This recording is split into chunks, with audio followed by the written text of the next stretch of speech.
How can many of us forget the year 2017 right here in our city, as an Amtrak train was heading towards Washington, D.C. on June the 28th at 9 a.m. in the morning. And we watched as that Amtrak train got derailed and 13 people were killed on that train.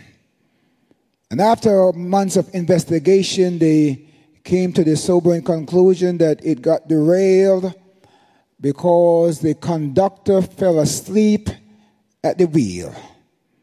And there were questions about his medical condition and that he had a sleep disorder that caused him to fall asleep at the rail because the train was excelling at such a high speed that the country began to watch and was in dismay about the fact that in life and year after year, for many years before there was adequate funding for giving signals to the train in terms of being able to regulate the speed at which they approach corners, there were several train derailments occurring all across our country. And what they have decided to investigate and to recognize that although trains get derailed, sometimes as people in life, we also get derailed. We have dreams and aspirations. We have situations. And somehow in our lives, our dreams get derailed. Sometimes we watch even as our dreams get sabotaged by the enemies, because sometimes there are people who are trying to sabotage the dream that God has put in us. And sometimes we watch as our dreams sometimes get wrecked by our own poor decisions, the decisions that we made that has caused our train and our dreams to get derailed. And sometimes it's happened by circumstances that is outside our own control, like losing a job or having death in the family or disease coming to invade our bodies. Sometimes our life do get derailed. And what we're going to learn from Joseph this morning before you get distracted is that Joseph is going to teach us very quickly that we should never give up on the dream that God has put in us. And I want to say that again, never give up on the dream that God has put in you here.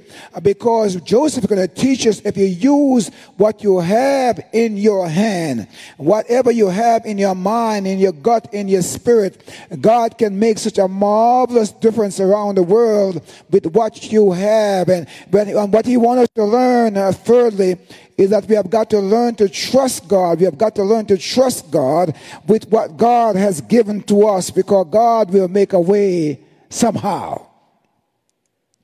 It was indeed that great principle we learned so early in our lives, that we can turn every negative in life into a positive. That we have got to learn to turn every negative in life into a positive. Ray Charles, that gifted singer of the blues, Ray Charles said, if it wasn't for bad luck, I wouldn't have any luck at all. If I wasn't blind, says Stevie Wonder, maybe I wouldn't be as famous as I am. But because I was able to use the gift God has put in me and didn't use my blindness as a negative, God has been able to use it. The father of Daddy King, that's Martin Luther King's daddy, when his wife died and a few weeks later his own son died, he says it's better to have loved and lost than never to have loved at all. I want to say that one more time for somebody who has been hurt by love. It is better to have loved and lost than never to have loved at all. I like the way that Paul put it in Romans chapter 8 and verse 28. Paul says all things, the good, the bad, the indifferent, all things work to good for the good of those who love the Lord and are called according to God's purpose. Paul said everything we go through in life, nothing is ever wasted.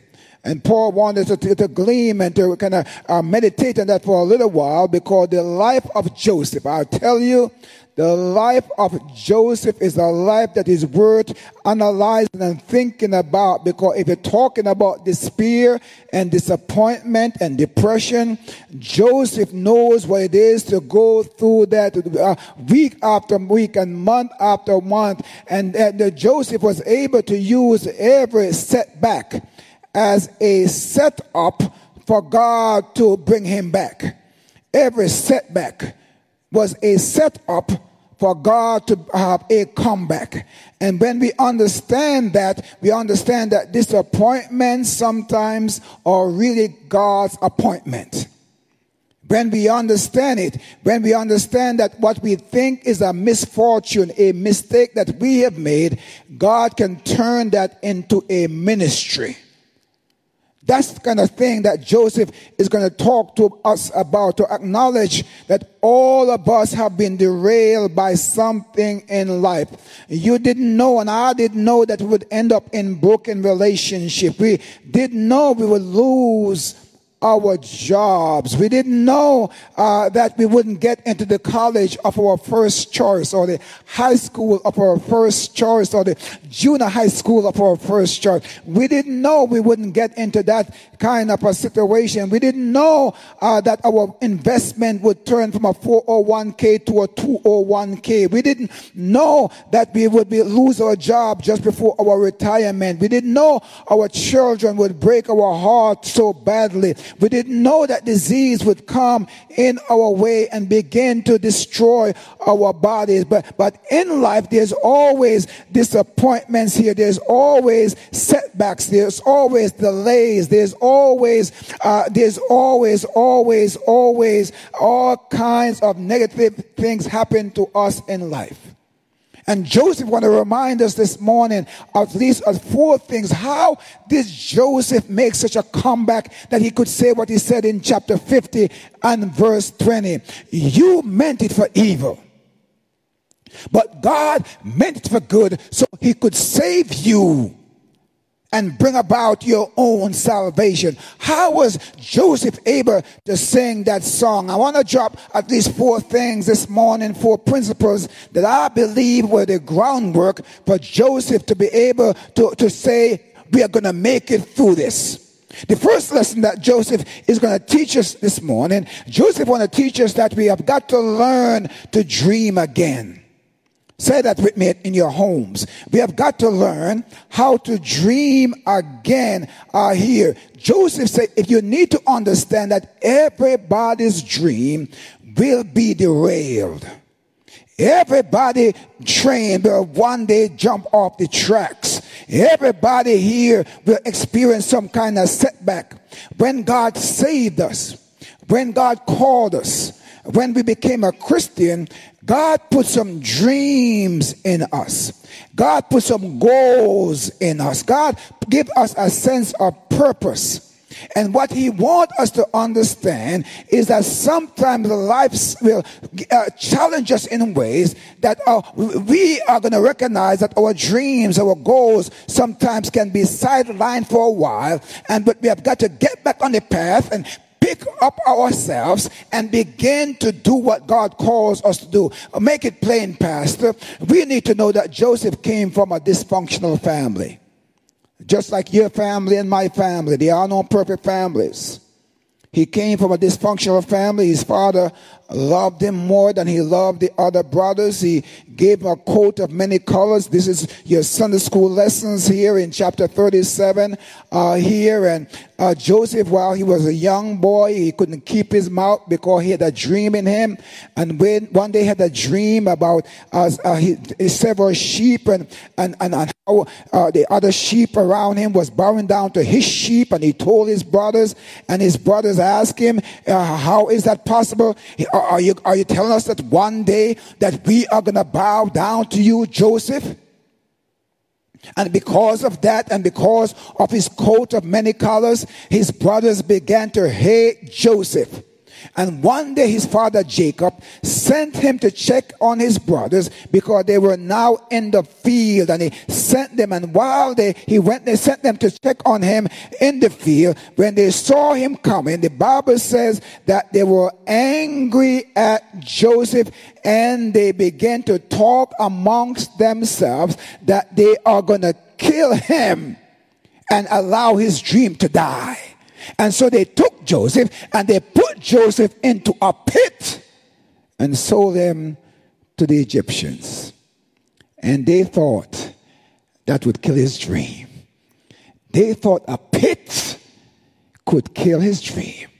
But no, Joseph learned even in slavery, when he was a slave in Egypt, he learned how to dream again. And that's the second thing I want us to jot down this morning. Not only how to learn to dream again, but I want to tell you that we have got to learn how to be resilient. We have got to learn how to be resilient here. That every dead end that we find ourselves in sometimes is not a dead end, it's a detour. That God has a way of putting us on a detour. The first disappointment cannot be your final disappointment. The first time they turn you down for the house or the mortgage or the job promotion, you can't quit.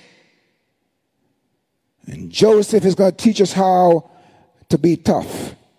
I remember when I was finishing up my last year in school in Philadelphia. I was a biology major, and I felt called to go into ministry, and I shared it with my pastor. And my pastor in Philadelphia at that time was very, very straightforward. He said, young man, if you think about going to ministry, make sure you're going into it for the right reason. He says, make sure you understand that you're going into something that is very, very challenging and difficult. Make sure that you know that you have to be called and not just want to get into it because of all the other reasons. Because he said there are many days you're going to wake up and you want to quit. You want to walk out. You want to say, forget it.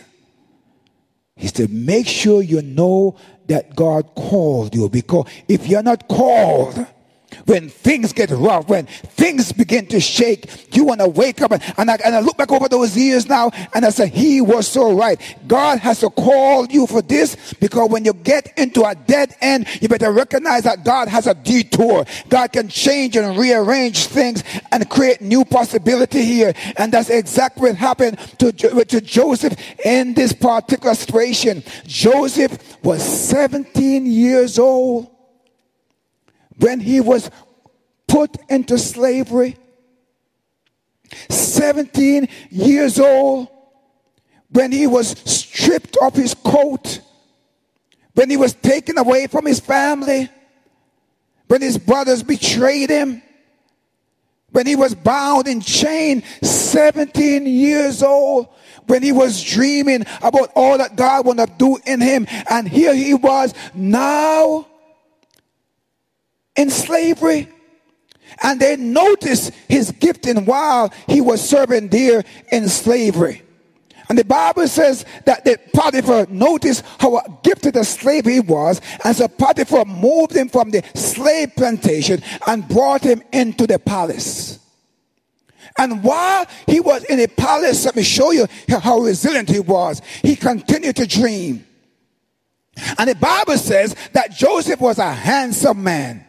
He was good looking and well built. Stephen Corbin. Good looking and well built. And yet in the midst of that, the Bible says that Potiphar's wife saw him and wanted to destroy him. And so one day Joseph keep on telling, no, I can't sleep with you. No, I can't sleep with you. And this one day when she saw him, she grabbed his coat. And he released his coat in her hands. And she showed the coat to her husband. And he was put back in prison. Wow. prison.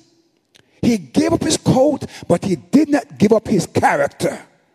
He gave up his coat, but he did not give up his character, because 2 times in this same passage, the Bible says in chapter 41 that God was with Joseph. That's all somebody need to hear this morning, is that God is with you. And he was successful and he prospered because God was with him. And while he was in prison, the Bible reminds us that Potiphar went on about his business, but Joseph spent time in prison. He didn't allow his circumstances to change him, because I want to tell somebody this morning, I don't know where you are, that God also works in prison. God also works in prison. Come here, Malcolm X. Malcolm X will tell you that he got an insight, that his book came out of him while he was in prison, that he learned to read in prison, that he developed his gift for language and speech while he was in prison. Come here, Martin King. Martin King will tell you that one of his greatest insights happened while he was in prison in Birmingham jail. He wrote that great book, Letters from Birmingham Jail, and that became part of why he would never quit and why he was so resilient. He kept on. There's some great things that happen in prison. God can use our prison. Come here, Paul and Silas. What happened to you in prison?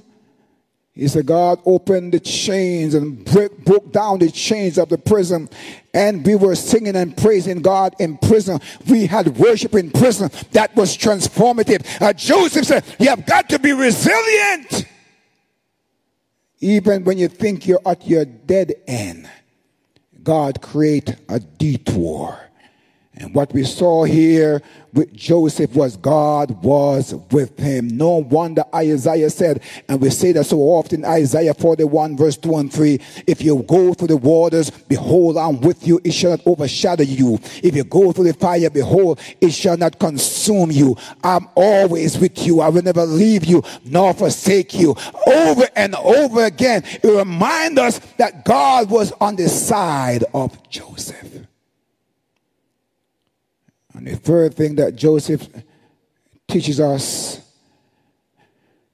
is that if we're going to make it through this, we have got to resolve to deal with disappointments.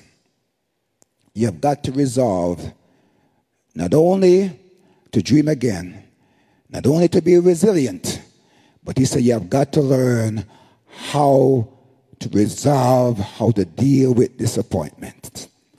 The Bible says Joseph, while he was in prison, because he was there because of what Potiphar's wife did to him, 2 new prisoners came to see into the prison where Joseph was. One was a butler and one was a baker. And they had a dream, and Joseph interpreted the dream, one for the baker and one for the butler. He told the butler, I know Potiphar sent you down here, but you need to know that you are going to go back in the palace in 3 days. In 3 days, you're going to return to the palace. Then he said to the baker, in 3 days, Potiphar is going to kill you. He's going to cut off your head. I know he's sorry he asked for interpretation. In 3 days. And the Bible tells us that what happened to the baker and what happened to the butler happened. Joseph's dream came to pass. So Joseph said to the butler, please remember me. When you go back into Potiphar's house, tell Potiphar that I am still in prison. And I don't want to die in prison. From he was 17, now he was 28 years old, 11 years in prison for something he did not do. That's the reason he got to watch the movie Just Mercy. In prison for something he did not do. And you know what happened? Have you ever had uncles and aunts who made you promises, friends who make you promises that they didn't keep? That's what exactly after Joseph interpreted the butler's dream, he went back into Potiphar's palace and he forgot about Joseph. Hear me this morning, members and friends of Bedford Central. You have got to resolve that people who you think will be on your side are going to disappoint you, are going to let you down. Those that you thought had your back will hurt you deeply. Those that you thought were going to hold you up in a moment of need will turn their back on you, talk about you, try to destroy you, gossip about you. The same ones who smile in your face, Bob Marley, will stab you in your back. Bob Marley, tell us again that those who live in glass homes do not throw stones, because they will stab you in your back. And Joseph stayed in prison for 2 more years until one day, as I'm coming to my end, until one day the Bible says that Potiphar had a dream. And he inquired of the butler what this dream could mean. And the butler remembered that while he was in prison, he remembered Joseph. He said, I know somebody who in prison who can now interpret your dream for you. 2 years later, God's delay is not God's denial. Not because God delayed, that means God has said no. Because everywhere you encountered Joseph, he was rising to the top like good cream. Everywhere. When he was a slave, he came to the top. When he was in Potiphar's house, he came to the top. When he was in the palace, he came to the top. You can't hold a good man down, a good woman down. No, you can't. And the Bible says Potiphar sent for Joseph. And when Joseph came, Joseph interpreted his dream. And Joseph said, you need to know that there are going to be 7 years of plenty and then 7 years of famine. And what we ought to do now is to start to store up, build up, and create a storage, because God's going to use us to feed the world. What have I said to you many times, members of Bedford Central? Every opportunity you had when you could make it to church, because we didn't know the day would come when we can't come into the church. So we got to put as much in our banks and make sure we are deeply invested in the word and being in fellowship, so we can live off some of what we learned over the years, so we can go to the bank and keep on withdrawing. And that's exactly what Joseph did in this context. Joseph began to understand very importantly that he have got to be able to restrain himself, because the Bible says when the brothers came down to see him, there was now a famine in the land of Israel, and they came down to see Joseph all the way in Egypt. He was now the prime minister. From a prisoner to the prime minister, yes. Don't give up on God. He's now the prime minister of Egypt, in control of the entire palace and the country. And that's what we read in chapter 50, verse 15. Because when the brothers came down, Joseph recognized them, but they didn't recognize him. And when you read chapter 50, he was like me. He was toying. He was playing with them for a little while. He wanted them to recognize that he knows. So the first thing he did, he said, I'm going to keep you in prison for 3 days. He kept them in prison for 3 days. Then he sent them back and said, I'm going to keep one of you so you will come back. So he kept Benjamin, who Joseph loved so well, and they went back, and then he asked about their father. You know the story so well. But the Bible says, when he said, bring me my father. And when his father came down and Joseph gathered around there in chapter 50, there was this big reunion. And Joseph, he bawled, didn't cry. He bawled like a baby. When he revealed himself to his brothers, he said, I am Joseph. I am Joseph, the one you put in a pit, the one you sold into slavery, the one who spent now 13 years of his life in prison. I am Joseph. And the Bible said in chapter 15 that he bawled like a baby, that everybody in the household, he had to dismiss all his servants. And he bawled, and the brothers came, and they held him together. And you can't witness this without becoming emotional. And the brothers thought Joseph would do to them what they did to him. And that's what verse 20 is about. They asked Joseph, they said, now that daddy is dead, I believe that Joseph is going to do to us what we did to him. And we saw one of the greatest depictions of forgiveness we have ever witnessed outside of Jesus Christ. Joseph said, no, you meant to destroy me. You meant to kill me. But God put me in a pit. God put me in a prison. God put me into a palace so I could save you and provide for you.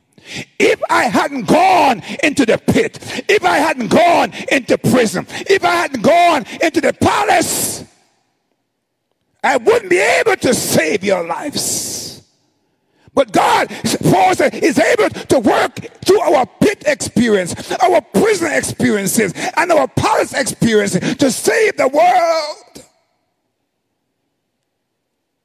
And that's exactly what he did with Joseph. God can turn our discord into dreams. God can transform all our disasters into stepping stones. That's what he does. And that's why he tells us that we are more than conquerors. And that's why you are going to make it through this. Whatever you have gone through, remember, dream again. Dream again. Dreams will get derailed, but dream again. Learn to be resilient when you come to a dead end. It's just an opportunity for God to create a detour. And be resolved in disappointment, because with patience and persistence, God can turn every disappointment into an appointment for ministry. And restrain. Notice that Joseph didn't boast. He gave God praise. But God meant it for good, what you meant for evil. God is able. God is able. When you do what you have done, God is able.